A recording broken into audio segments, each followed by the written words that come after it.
Good evening and welcome to the Business Day. I'm Herman Green. Trouble is brewing in the student accommodation business this evening. Chairman of real estate company 138 Student Living, Richard Biles, reports that the company has been operating in the red. TVJ's Andrew Laidley reports. Real estate company 138 Student Living reporting that 2018 was challenging. The company suffered a loss of $49 million. Chairman Richard Biles now pointing out that it resulted from the University of the West Indies' failure to attract more overseas students as promised.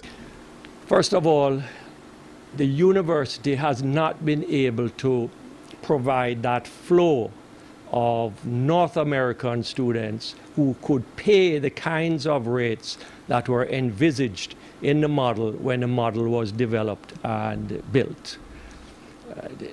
Not that they don't want to, they just have not been able to. And there are some particular reasons with UWI why they haven't, but they still want to, and they're still pushing ahead and making some progress in laying the foundation to bring more of those students. Mr. Biles also admits that the company is finding it difficult to pay its bills.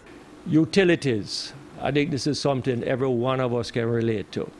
Higher than expected and higher than modeled in the rates. And this is a big problem for us. For some reason, particularly the water rates are very high.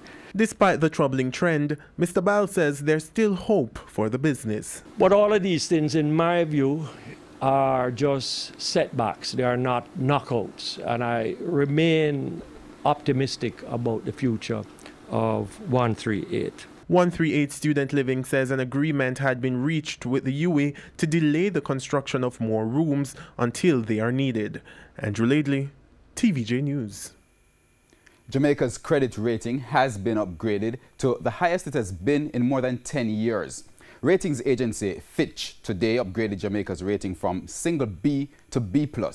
The rating is still lower than that given to investment-grade bonds, but is improving with a stable outlook. In a statement, Fitch said the upgrade reflects a track record of the government covering its debt payments, which has led to a reduction in the debt-to-GDP ratio.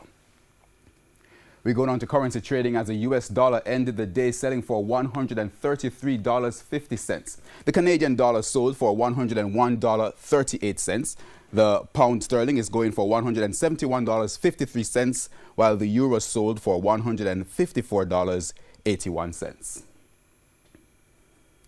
The JSE index gained 4,310 points today, while the junior market index lost 10 points. Among the winners today, Cygnus Credit Investments, Stanley Motor, Jamaican Teas, Honeybun, and Supreme Ventures. On the losing side were Pulse Investments, Siboney Group, G West Corporation, Access Financial Services, and Jetcon Corporation.